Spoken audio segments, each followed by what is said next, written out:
Merab Dvalishvili is not coming to outpoint Petr Yan. He is coming to erase him. And in the next 20 seconds, I'm going to reveal the exact moment this war turns into humiliation. So don't even think about blinking. I would like to knock out my next opponent or TKO him. That would be nice. Yeah, of course. Yeah. Thanks, John Wood, and everyone like around me who's helping me to get better. And yeah, I'm getting better, and then yeah, I'm proving my striking. You know. So first couple fights when I start fighting in my country, I was throwing hands, but I was just fighting from the instincts. But now. Now I'm much clearer, and I hit and I don't get hit. Merab promises a knockout, insisting his striking has transformed from wild instinct swings to laser-guided murder shots, crediting John Wood for sharpening every punch. And this is your first keep watching because something explosive is coming. Moment because the secret behind that sharpened power is the exact weapon Petr Yan has never shown he can survive. I'm focusing on Petr Yan. I don't overlook him. You know, he's a top challenger. You know, not every fight goes same way. You know, one mistake can change everything, and I realized that danger from Petr Yan. I know he's he's dangerous, and it's a fight. You know, hopefully I'm gonna win this, and like you said, and we have more contenders. That's good.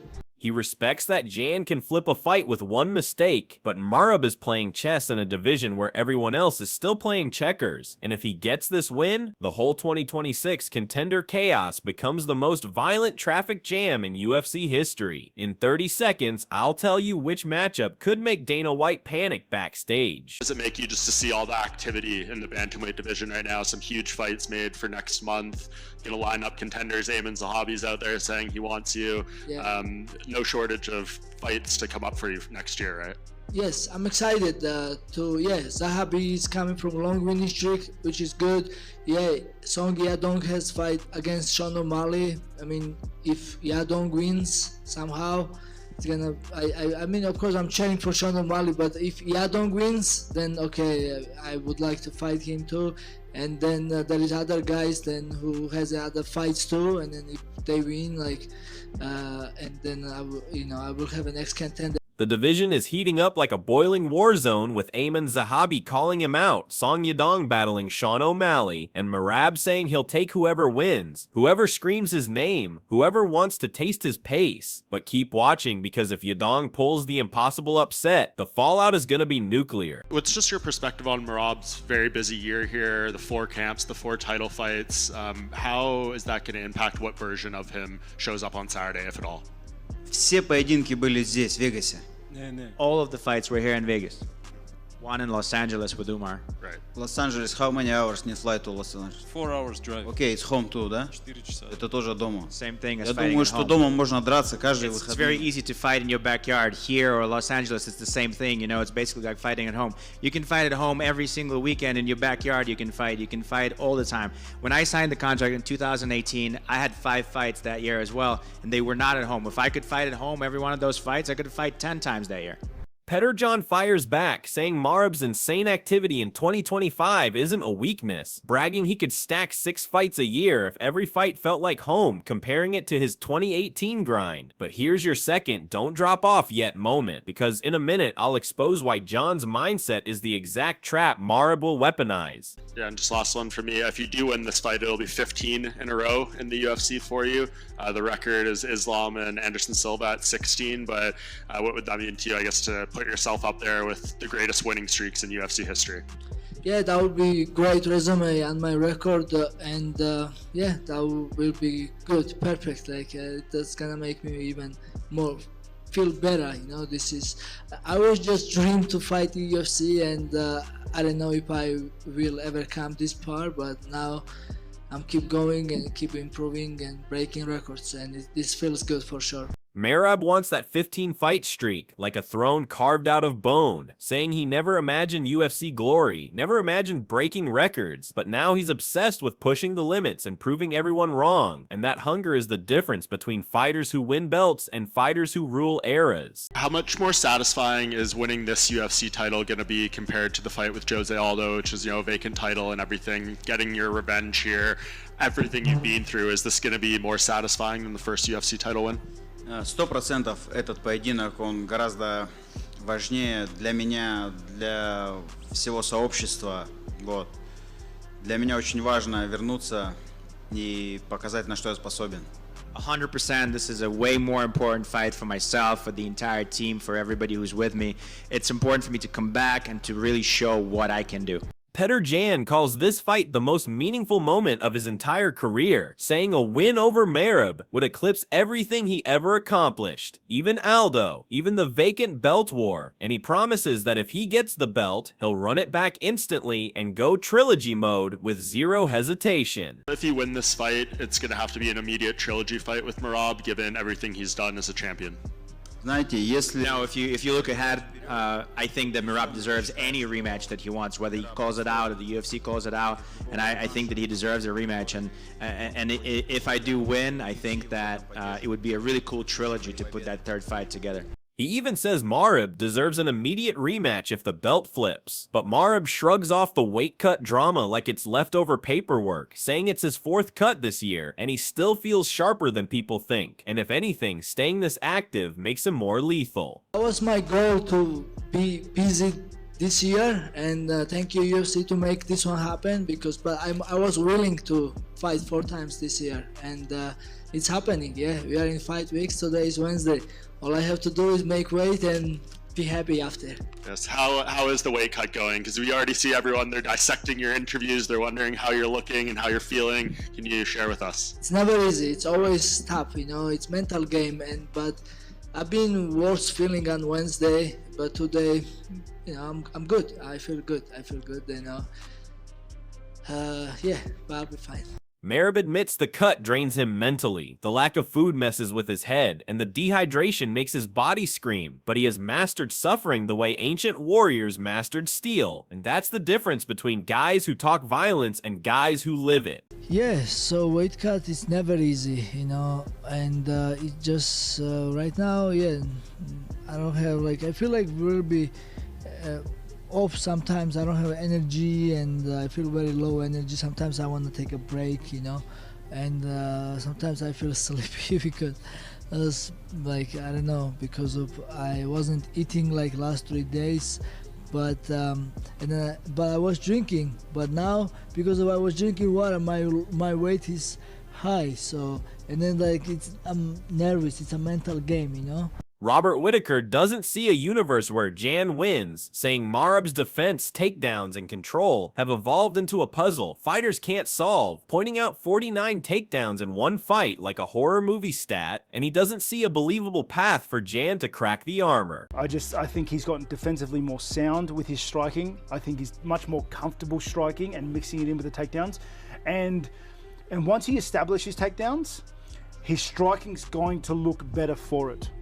And that's what he did against Sandhagen. That's what he did against all the other guys he's come across. Yeah. It's just, I don't see where the avenue for victory is. You have to out Merab.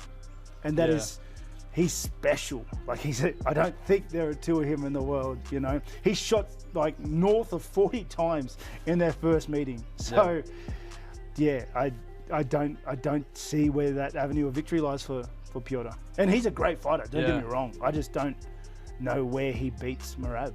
Michael Bisping warns that if Jan doesn't start fast, he gets eaten alive, saying Jan's slow burn rhythm works in 3-rounders, but becomes death against a grinder like Merab. Once Merab gets momentum, it's not control, it's psychological demolition. He's got to get off to a fast start. He can't afford to go 1 round down. Yeah, it's a 5-round fight, and Jan certainly has a 5-round style, so that will help him in this matchup.